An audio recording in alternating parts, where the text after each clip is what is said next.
함께 읽겠습니다. 창세기 45장 21절 말씀.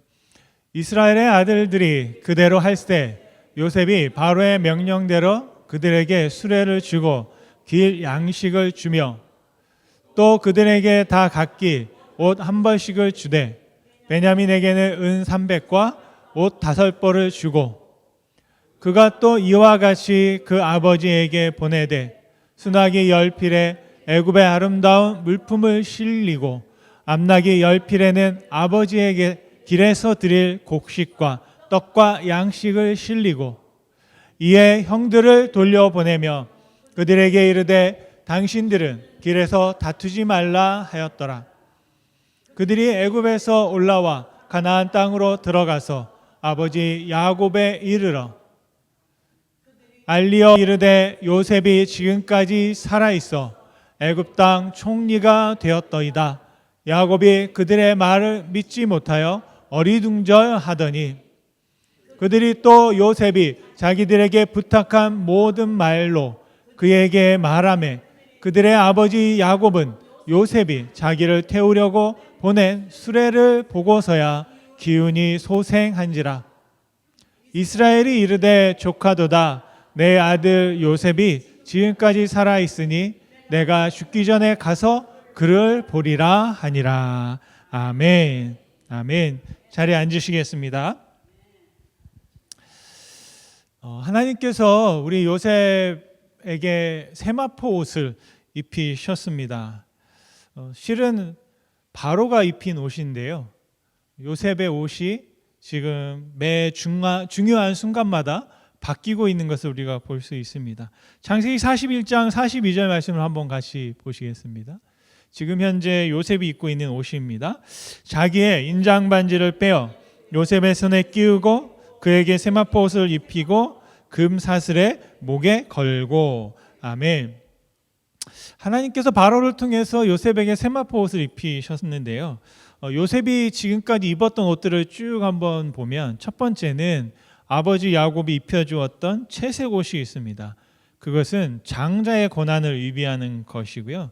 그런데 그 옷은 형들이 베꼈고 찢었고 피해 적셔서 아버지에게 가서 아버지 이게 당신의 아들의 옷인지 한번 보십시오 라고 했다라는 것입니다. 그리고 나서 요셉이 입었던 옷은 종의 옷을 입었습니다. 종의 옷은 미디안 상인들이 입혔고요. 노예를 신분으로 전락한 것을 우리가 볼 수 있습니다. 그런데 그 옷도 벗겨집니다. 보디발의 아내에게 벗겨지게 되죠. 그리고 누명을 씌게 되고 세 번째로 입은 옷이 뭐냐면 죄수의 옷을 입게 되었습니다. 그 죄수의 옷은 보디발 장군을 통해서 입게 된 것이죠. 억울한 누명을 쓰게 되고 그 누명으로 말미암아서 감옥에 갇히게 됩니다. 그런데 그곳에서 그 전까지는 자신의 꿈만 해석하던 요셉이 결국에는 다른 사람의 꿈을 해석해주는, 다른 사람의 꿈과 연결되어지는 아주 기이한 경험을 하게 됩니다. 그리고 그 죄수의 옷이 벗겨집니다. 누구를 통해서? 바로를 통해서. 그리고 바로가 어떤 옷을 입혔냐면 세마포 옷을 입혔습니다. 다시 말하면 그 세마포는 아주 지위가 높은 이들이 입고 있는 바로가 입는 옷을 바로 요셉에게 입혀 주었다라는 것입니다. 그리고 이 바로의 옷을 입은 요셉은 바로의 양 아들이 되어서 애굽의 총리로 이 애굽을 구원하는 놀라운 역사에 동참하게 되었습니다. 그런데 오늘 말씀을 잘 보시면 요셉은 계속해서 누가 옷을 베끼고 입히고 자기가 입고 싶은 옷을 입는 것이 아니라 누군가에 의해서 벗겨지고 다시 입혀지고 합니다. 그런 요셉이 오늘 말씀에 보면 정말 22년 만에 원수는 외나무 아래에서 만난다고요. 형들을 만났는데 그 형들에게 옷을 선물하는 것을 볼 수가 있습니다. 옷만을 선물한 것이 아니라 그 형들이 자신의 고향인 가나안까지 갔다가 다시 애굽으로 돌아오는데 필요한 모든 것들을 다 챙겨줍니다. 첫 번째로는 수레를 보냈습니다. 바로가 선물한 것입니다. 노년의 아버지 야곱을 모셔오라고 애굽의 아주 고관 대작들만 탈 수 있는 수레를 보낸 것이죠. 두 번째로는 길 양식을 보냈습니다. 오가는 길에 필요한 양식을 충분하게 보냈고요. 그리고 나서 옷을 요셉이 선물했습니다. 자기의 형들에게는 다 한 벌씩 주고 자기의 친동생인 베냐민에게는 5벌의 옷을 주었고 은으로는 303개를 챙겨서 베냐민에게 특별히 주었던 걸 볼 수 있습니다. 거기에다가 그것이 끝이 아니고요. 순나기 10필에는 보석을 실어서 보냈고 암나기 10필에는 갔다가 또 돌아올 때 필요한 양식을 그 나귀에 실어서 보낸 것을 볼 수 있습니다. 요셉이요, 그 모든 준비를 다 해서 형들에게 제공한 것입니다. 그런데 한번 질문을 한번 해보고 생각을 한번 해봤습니다. 여러분, 요셉이 형들에게 선물한 옷은 어떤 옷일까요? 요셉은 왜 옷을 선물하려고 했을까요? 저는 요셉이 형들의 옷을 이렇게 쭉 봤을 때, 제가 여러분의 옷을 이렇게 쭉 봤을 때 옷을 선물하고 싶다는 생각이 별로 안 들어요. 왜냐하면 다 너무 좋고 아름답고 잘 솜씨 좋은 옷을 입고 있는 거죠. 그런데 요셉이 형들을 딱 봤을 때 제가 보기엔 좀 비교가 되지 않았을까 싶습니다. 자기가 입고 있는 옷과 형들이 입고 있는 옷을 봤을 때 좀 불쌍해 보이고 초라해 보이지 않았을까라는 생각들을 하게 됩니다. 그래서 요셉이 형들에게 옷을 선물하는 거예요. 어떤 옷을? 자기가 입고 자기가 사용하는 옷을, 그와 같은, 제가 보기에는 아마 세마포 옷을 형들에게 선물했을 것으로 보여집니다. 여러분, 여기에는 아주 놀라운 의미가 담겨 있는데요. 저는 이 세마포 옷이 바로 하나님께서 요셉을 형통케 하셔서 형통한 요셉임을 보여주는 그 상징이 뭐냐면 요셉이 입고 있는 옷입니다. 사람들이 다 요셉을 볼 때마다 그 요셉이 입고 있는 옷을 보면서 와, 저 사람은 성공했구나. 와, 어쩌다가 저런 옷을 입고 있을까? 남들이 다 부러워할 만한 그런 옷을 요셉이 입고 있다는 거죠. 세상적으로는 그렇고요. 우리가 성경 안에서, 믿음 안에서 바라볼 때는 하나님께서 요셉에게 세마포 옷을 입혀 주셨을 때 사람들이 그것을 보고 와, 요셉이 형통했구나, 형통한 사람이구나 라는 것을 고백할 수 있는 것이죠. 그래서 요셉이 형들에게 세마포 옷을 선물했다는 건 뭐냐면 자신이 입고 있는 형통의 옷을 형들에게 선물하고 있는 장면이 바로 오늘 본문의 장면이라고 생각합니다. 저는 여러분, 우리가 형통의 지혜에 대한 말씀을 계속 나누면서 저에게 도전이 되어지고 또 여러분들에게 전달되어지기 바라는 하나님의 뜻이 딱 하나 있습니다. 내가 형통한 사람이 되는 것으로 멈추는 것이 아니라 하나님의 형통이 나를 통해서 다른 사람에게 전달되어지길 바라는 것입니다. 하나님께서 요셉을 형통케 하셔서 세마포 옷을 입혀주신 것처럼 바로 그 옷이 나를 통해서 다른 사람에게, 다른 사람을 입혀줄 수 있는 그런 삶을 우리가 살아가면 좋겠다라는 것이죠. 성경에 보면 하나님께서 우리 가운데 보여주시는, 하나님이 함께함으로 말미암아, 하나님께서 우리에게 능력 주심으로 말미암아 우리 성도들이 입어야 할 형통의 옷이 무엇인지를 구체적으로 보여주는 말씀이 있습니다. 바로 골로새서 3장 12절 말씀인데요. 이 말씀이 이번 주일의 암송 말씀입니다. 같이 한번 읽겠습니다. 골로새서 3장 12절 말씀. 그러므로 너희는 하나님이 택하사 거룩하고 사랑받는 자처럼 긍휼과 자비와 겸손과 온유와 오래 참음을 옷 입고. 아멘. 사도 바울이 골로새에 있는 성도들에게 편지하면서 이런 옷을 입어라 라고 했습니다. 어떤 옷입니까? 긍휼과 자비와 겸손과 온유와 오래 참음을 옷 입어라 라고 말씀했습니다. 저는 오늘 요셉이 형들에게 선물한 그 형통의 옷, 그 옷이 바로 저 모습을 하고 있다고 생각합니다. 첫 번째로는 바로 하나님의 형통은 긍휼과 자비의 옷을 입고 있다라는 것입니다. 요셉은 바로의 명령에 순종했습니다. 그래서 바로가 주라고 한 모든 것들을 주었어요. 수레도 준비하고 양식도 준비했습니다. 그런데 바로의 명령에는 없던 게 있어요. 그게 뭐냐면 옷에 관한 것입니다. 22절 말씀에 보면 바로는 옷을 주라는 이야기가 없었는데 요셉이 자기가 생각해서 필요하겠다, 자기가 마음에 끌려서 옷을 선물하게 됩니다. 한번 22절 말씀을 같이 한번 읽겠습니다. 또 그들에게 다 각기 옷 한 벌씩을 주되 베냐민에게는 은 300과 옷 5벌을 주고. 아멘. 왜 옷을 주었을까? 저는 바로 긍휼의 마음이 요셉에게 있었다라고 생각합니다. 자기는 세마포 옷에 아주 깨끗하고 잘 사람들이 준비해 준 옷을 입고 있는데 형들은 그 오랜 여행길에 초췌한 옷, 먼지가 자욱한 옷을 입고 있는 것을 보고 형들이 불쌍해 보인 거예요. 그래서 그에게 긍휼의 옷을, 자기가 입고 있는 세마포 옷, 비단 옷, 배 옷을 선물했다라는 겁니다. 여러분, 이게 단순해 보이지만 저 같으면 못했을 것 같습니다. 왜 그럴까요? 저는 형들을 봤을 때 형들이 처음 했던 일을 잊을 수가 없습니다. 요셉이 입고 있던 옷이 뭐예요? 10대 비단 옷, 아주 화려한 채색 옷을 입고 있었어요. 그런데 그 옷을 형들이 벗겨버린 거예요. 그리고 찢어버렸어요. 그리고 동물의 피에 적셔가지고요. 그리고 이 형들도 굉장히 지혜로워요. 거짓말을 하지 않아요. 아버지 야곱에게 가서 뭐라고 하냐면 요셉이 죽었습니다라고 얘기하지 않고요. 제가 요셉을, 이 옷이 혹시 요셉의 옷입니까? 라고 물어봐요. 아버지에게. 아버지, 이 옷이 요셉의 옷입니까? 근데 거기에서 중요한 말을 합니다. 뭐라고 하냐면 당신의 아들의 옷인 것 같다라고 말합니다. 당신의 아들의 옷이 맞는지 보라고. 그 채색 옷을요.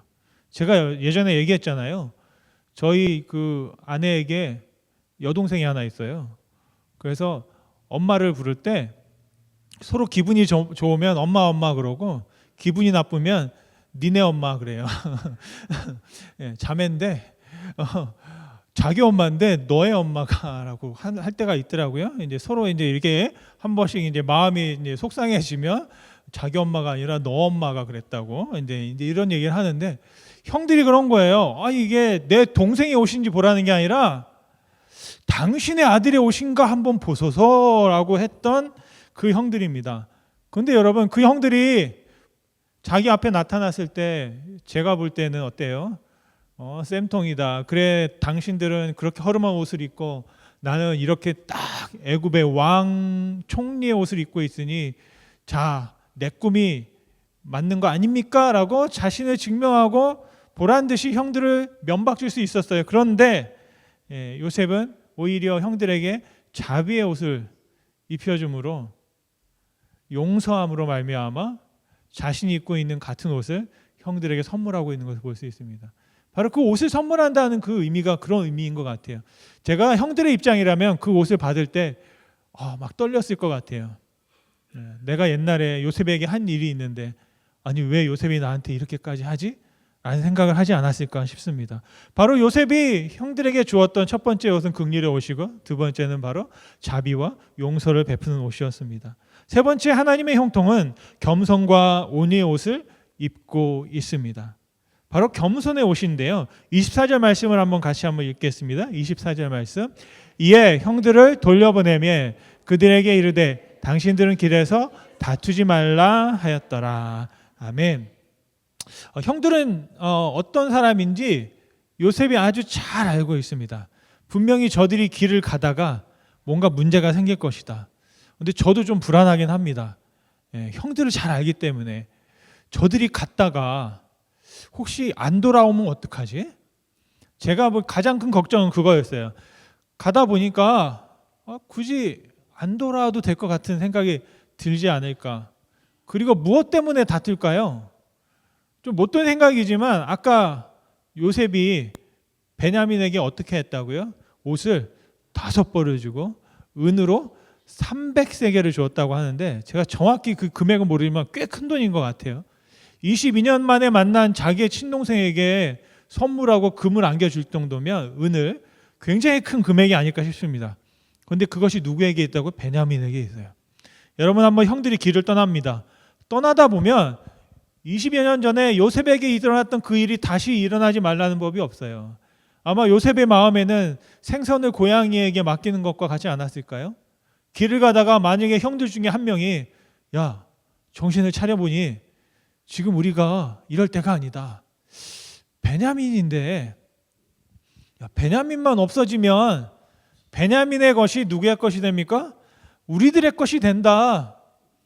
우리가 나눠 갖고 또 옛날처럼 똑같이 아버지에게 거짓말하면 아버지도 모를 거 아니냐. 그런 생각을 할 수 있지 않겠습니까? 그런데 요셉은 따라가지도 않았고 그냥 믿어주고 형들에게 당부의 말, 부탁의 말을 하고 있는 것을 볼 수 있습니다. 가다가 다투지 마세요. 다투지 마세요. 그게 뭐냐? 혹시라도 형제들 안에서 그런 어떤 이상한 말이 나오거나 이상한 의견이 나와서 문제가 생기지 않을까 염려하는 것이죠. 그럼에도 불구하고 요셉은 제가 군사들을 같이 따라 보냅니다. 그러니까 허튼 짓 하지 마세요. 라고 하지 아니하고요. 형들을 또 그냥 믿어줘요. 믿어주고 다투지 마십시오. 잘 다녀오십시오. 빨리 가서 아버지를 모시고 오십시오라고 형들에게 말하고 있습니다.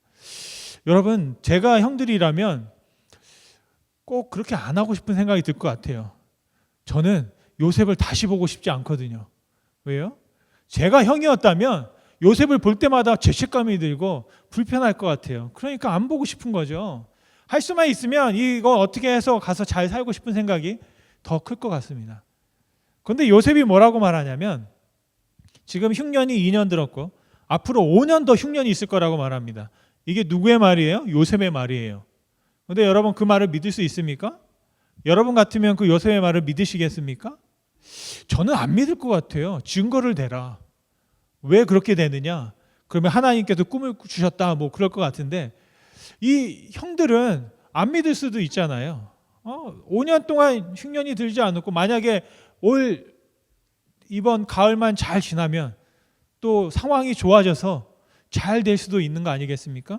농사가 잘 되고 비가 내리기 시작하고 잘 하면 굳이 애굽에 가지 않아도 가나안에서 잘 살 수 있게 되는 것이죠.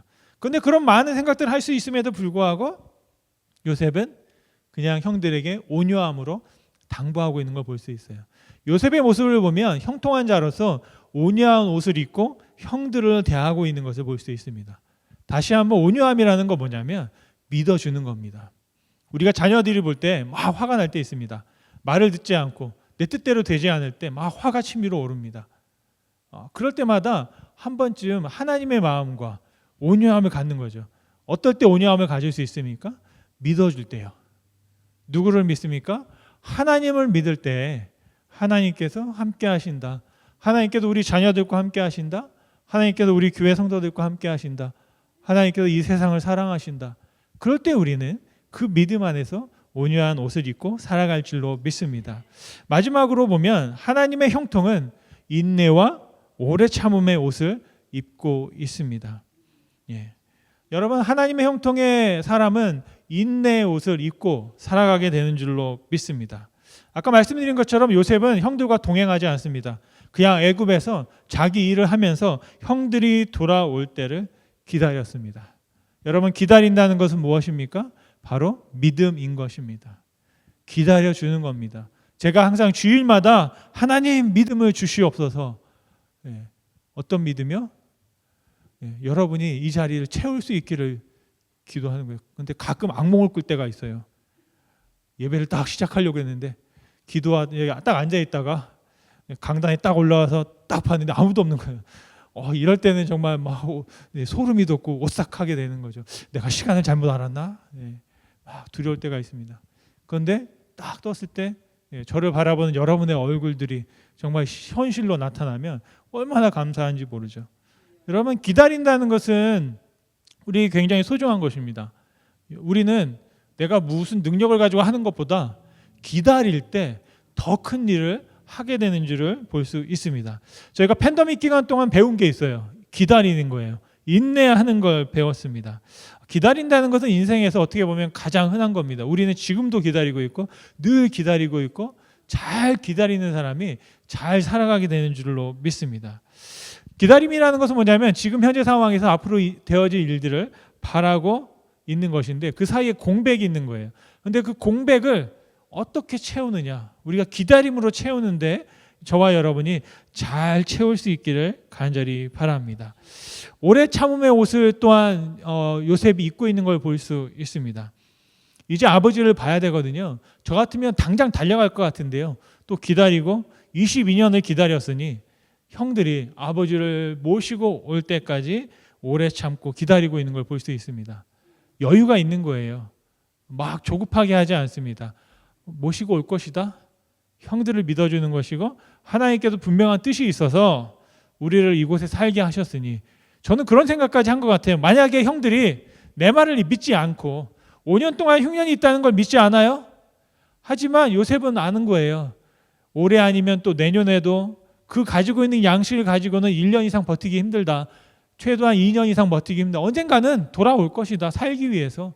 그것을 요셉은 알았던 거죠. 그 믿음은 바로 형에 대한 믿음 또한 하나님께서 약속하신 기근의 그 시간에 대한 약속, 바로 말씀에 대한 믿음이 요셉에게 있었기 때문에 그가 그렇게 그들을 기다리고 오래 참을 수 있었다라고 믿습니다.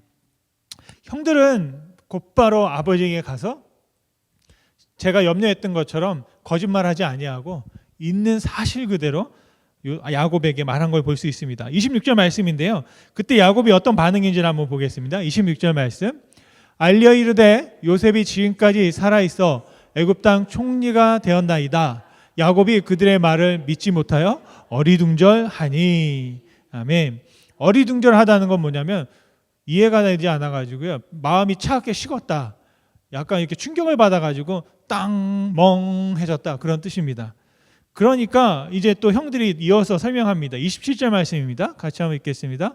그들이 또 요셉이 자기들에게 부탁한 모든 말로 그들에게 말하되 그들의 아버지 야곱은 요셉이 자기를 태우려고 보낸 수레를 보고서야 기운이 소생한지라. 아멘. 무엇을 보고요? 견물생심이라고 그러죠. 형들의 말은 믿지 않는데 수레를 보고 믿었대요. 여러분 이게 야곱이 자기 아들들을 얼마나 신뢰하지 않는지를 보여주는 거예요. 무슨 소리야? 요셉이 살아있다니. 내가 분명히 요셉의 피 묻은 옷을 보았고 그렇다면 그는 광야에서 짐승의 먹이가 된 것이 분명한데 믿을 수가 없는 거예요. 그런데 무엇을 보고 믿어요? 수레를 보고. 야, 이 수레는 보통 수레가 아니다. 애굽에 정말로 정교하게 만들어낸 수레다라는 걸 알게 되고 야곱이 믿게 된 거죠. 어떻게 보면 바로가 지혜로운 사람이에요. 그 수레를 보낸 또 이유가 거기에 있지 않나 싶습니다. 그러자 이제 기운이 소생하고 마음의 힘을 얻어서 28절 말씀입니다. 같이 한번 읽겠습니다. 이스라엘이 이르되 조카도다. 내 아들 요셉이 지금까지 살아있으니 내가 죽기 전에 가서 그를 보리라 하니라. 아멘. 아멘. 이제 요셉이 믿었고 기다려졌고 형통한 자로서 여유 있게 또 믿음으로 함께 했던 것, 그것이 또 응답되어짐으로 말미암아 오늘 특별히 야곱이 애굽으로 내려갈 결심을 하게 되고 다시 상봉하기에 아주 준비가 다 맞춰진 것을 우리가 볼 수 있습니다. 어떻게 보면 야곱은 조그마한 기대를 가지고 있지 않았을까 싶습니다. 혹시라도 요셉이 살아있다면 하는 생각을 할지도 모르겠습니다. 부모의 마음은 그런 것이거든요. 그리고 이제 22년을 기다렸고 드디어 그 기다림의 끝에서 자신의 아들을 바라보게 되었습니다. 여러분 말씀을 마치면 하나님께서는 우리들이 입고 있는 헌 옷을 벗기시고 세마포처럼 새 옷을 우리에게 입혀 주시는 줄 믿습니다. 마크 브로카 목사님은 기다림은 낭비가 아니다라는 책에서 이런 말씀을 했습니다. 채색 옷이 벗겨지던 날부터 요셉은 새로워지기 시작했다. 새 옷은 요셉에게 늘 변화를 요구했다. 그 과정은 쉽지 않았지만 그 옷들은 요셉 안에서 새살이 돋게 했다. 깨진 만큼 돋아난 새살. 요셉이 입었던 세마포 옷은 결국 속 사람의 옷이었다. 여러분, 우리의 옷이 벗겨질 때가 있습니다. 또 때로는 원치 않는 시간 속에서 내 옷이 찢겨질 때도 있습니다.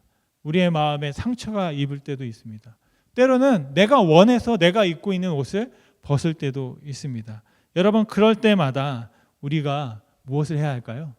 하나님께서 우리의 그 기다림의 끝에서 우리에게 입혀주실 새 옷을 한번 바라보고 믿음으로 기도할 수 있기를 간절히 소원합니다. 그러기 위해서 먼저 우리가 하나님께 초점을 맞추고 또 하나님을 예배하고 하나님을 찾고 하나님을 믿음으로 말미암아 우리가 하나님께서 우리에게 입혀주실 새 옷을 기대하며 살아갈 수 있게 되기를 간절히 소원드립니다. 제가 원래는 어릴 때 굉장히 이렇게 얌전하지 않았고요. 천방지축이었습니다. 그래서 심지어는 교회에 가면 주일학교 때 교회 선생님이 너는 교회 오지 마 라고 했어요. 왜냐하면 기도를 하잖아요. 전능하사 그러면 그때부터 어떻게 되는지 아세요? 의자 밑으로 들어가서 막 기어다니다가 믿사옵나이다 하면 딱 자리에 딱 앉아 있는 거예요. 그게 저의 미션이었어요. 그래서 기도하면 막 돌아다니다가 기도가 끝날 때 아멘 하고 딱 앉아 있는 거예요. 그래 이상하게 교회만 오면 마음이 편해가지고 사고를 많이 쳤습니다. 그래서 제가 다니고 싶어 다닌 것도 아니고 저희 엄마가 가라고 하니까 안 가면 밥을 못 얻어 먹으니까 갔어요. 그래서 기독교인이 되었고 그러다 보니까 그래도 들은 풍어는 있어가지고 막 하기는 하고 따라서 하고 하나님이 계신가 보다라고 이제 살았던 거죠. 그런데 이제 중학교 때 제가 서울로 유학을 갑니다. 유학 가서는 저희 작은 집에 다 교회를 안 다니세요. 그러니까 저도 잘 됐다. 이참에 주일날 교회 안 가도 되겠다. 그러면서 이제 막 여의도 막 고수부지 이제 걸어 다니면서 세상을 막 그 어린 나이에 고층 빌딩과 아파트를 보면서 상가에 들어가서 이게 뭐 있나 이제 새로운 세상을 보고 살다가 오락실이 있는 걸 알게 된 거예요. 그래서 오락실에 처음 들어간 날 어떤 일이 벌어졌느냐? 하나님께서 저에게 은혜를 베푸셔서 동네 형들이 야, 너 나 따라와. 그래가지고 아파트 옥상에 가가지고 엎드려 뻗쳐하고 있는 돈 다 내놔. 그래가지고 그 버스비 한 몇백 원 있는 것도 다 빼앗기고 하나님이 나를 나중에 알게 됐어요. 야, 나는 오락실에 가면 안 되나 보다. 그래가지고 어디서 촌스러운 인간이 와가지고 막 하고 있으니까 저는 쫓아오라고 그래서 뭐 사주는지 알고 갔더니 돈 내놓으라고 돈 다 빼앗기고 이제 그렇게 살다가 문제가 생겼어요. 갑자기 또 아버님이 목사님이 돼가지고요. 개척교회를 하는데 이제 오라는 거예요. 그래가지고 갔더니 성도가 저랑 제 남동생은 이제 고등학교를 해사도 고등학교 다녀서 또 멀리 갔고 저희 엄마랑 아빠랑 셋이만 있는 거예요. 교회 갔더니 지하에 상가에. 그래서 원래 교회 안 다닐 때 좋아하는데 다시 또 교회를 다니게 됐어요. 그리고 나서 대학을 가려고 그러니까 가고 싶은 대학도 없고 가고 싶은 대학은 다 떨어지고 할 일이 없어가지고 이제 세상은 끝났다. 그래서 제가 자기 고백을 하는데 저를 여러분 오해하시는 분이 있어요. 제가 어릴 때부터 목사가 되려고 하는 줄 알았는데 전혀 그런 사람이 아닙니다. 저는 전혀 목사가 되고 싶은 생각이 없었고요. 그냥 살다가 때가 되면 그냥 짧고 굵게 살다 가자 뭐 이러면서 살던 이제 어린 시절이 있습니다. 그런데 이제 대학을 가려고 하니 뭐 일도 할 게 없고 뭐 배운 기술도 없고 경험도 없고 자포자기하고 있었습니다. 그런데 이제 저의 부모님은 속이 터지는 거죠. 고등학교는 졸업했고 이제 뭐 하나 이 인간이 그런 마음을 가지고 그 하소연을 저희 고향 교회에 제 주일학교 선생님이 계셨어요. 그분이 방학간을 하셨는데 이분도 나중에 목사님이 되셨어요. 저희 고향 교회는 좀 이상해요. 다 농사질하고 뭐 방학간하고 뭐 구판장하고 뭐 구멍가게 하던 분들이 다 목사님이 됐어요. 저도 목사가 됐거든요. 좀 이상한 교회예요. 아무튼 그 교회가 지금도 있는데 송천교회라고. 그런데 그분이 주일학교 선생님을 하시던 그 목사님이 되신 분한테 저희 아버님이 하소연한 거예요. 지금 아들이 이러고 있다. 그랬더니 그 목사님이 어디 가서 대학원서를 하나 가져오셨어요. 그리고 자기가 추천서를 써가지고 여기다가 인포메이션 써서 등록을 했어요. 학교 이제 입학원서를 낸 거죠. 제가 낸 게 아니라 그 목사님이 내주셨어요. 그게 이제 나사렛 대학교라고요. 신학교예요.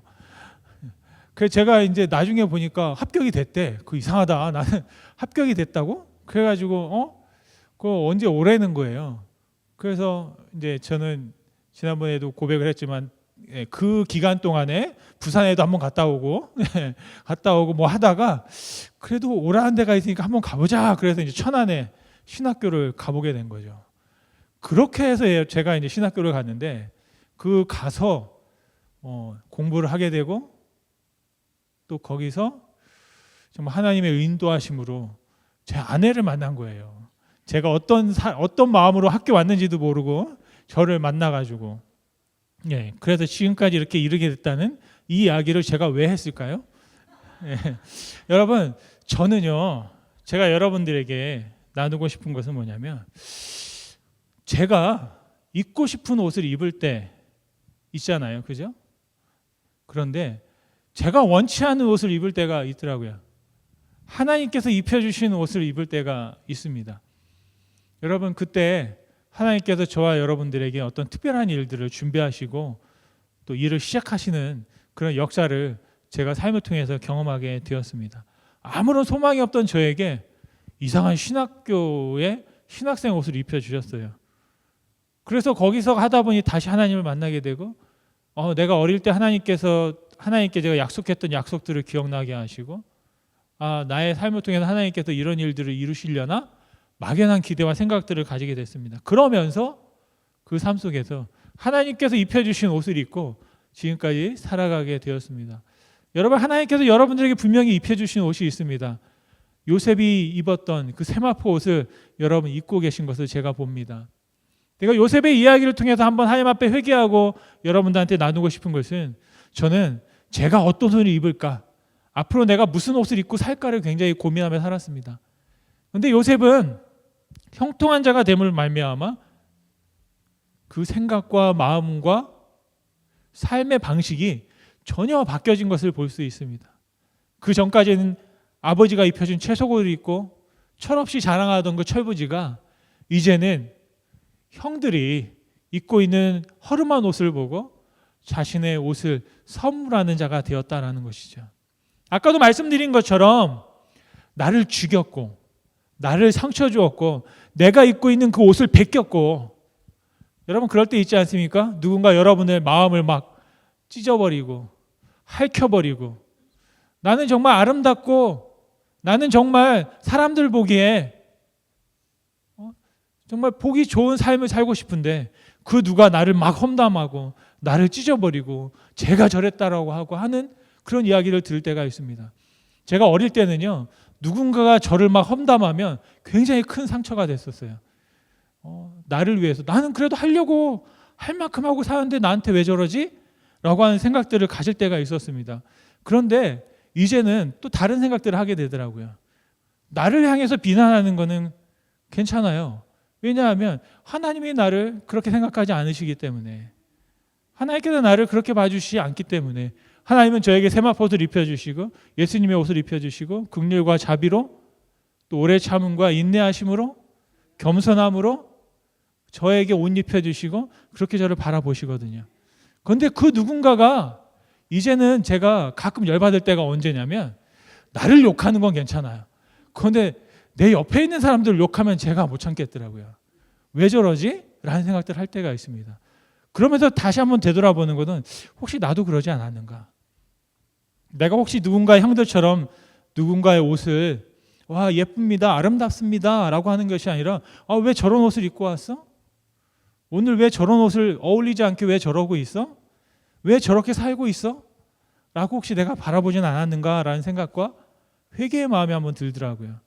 요셉은 형들을 보면서 어떻게 하셨습니까? 봐요, 당신들이 그렇게 했기 때문에 지금 이 모양 이 꼴입니다 라고 말하지 않았어요. 오히려 뭐라고 말합니까? 하나님이 당신들을 구원하시려고 나를 애굽에 먼저 보냈다고 말합니다. 여러분 하나님께서 여러분들을 구원하신 이유가 무엇일까요? 내 앞에 있는 저 사람을 봐라, 내가 하나님이니까 이렇게 잘 됐다 자랑하라고 하는 것이 아니에요. 요셉처럼 내가 하나님의 은혜를 입음으로 말미암아 당신을 위해서 기도하고 당신이 입고 있는 그 옷, 예수님의 옷을 입도록, 형통의 옷을 입도록 예수님을 전하고 기도해 주는 자리가 바로 우리가 서야 할 자리인 줄 믿습니다. 장석주님이 대추하나이라는 시를 썼는데요. 이런 시가 있더라고요. 이것을 제가 한번 읽고 마치려고 합니다. 저게 저절로 붉어질 리가 없다. 저 안에 태풍 몇 개, 저 안에 천둥 몇 개, 저 안에 벼락 몇 개, 저 안에 번개 몇 개가 들어 있어서 붉게 읽히는 것일게다. 여러분, 우리는 그냥 붉어지지 않습니다. 그냥 읽어지지 않습니다. 천둥과 태풍과 벼락을 몇 번은 맞아야만 붉어지게 되는 줄 믿습니다. 저와 여러분의 삶에서 하나님께서 입혀주신 거룩한 옷, 겸손과 형통의 옷을 입고 이제 내가 형통한 자로서 우리의 이웃들을 형통하게 하는 삶으로 나아갈 수 있게 되기를 간절히 축원드립니다. 우리 골로새서 3장 12절 말씀을 함께 읽고 말씀하시겠습니다. 그러므로 너희는 하나님이 택하사 거룩하고 사랑받는 자처럼 긍휼과 자비와 겸손과 온유와 오래 참음을 옷 입고. 아멘. 바로 저 형통의 옷을 입고 형통을 누리며 전하며 살아가실 수 있게 되기를 간절히 축원드립니다.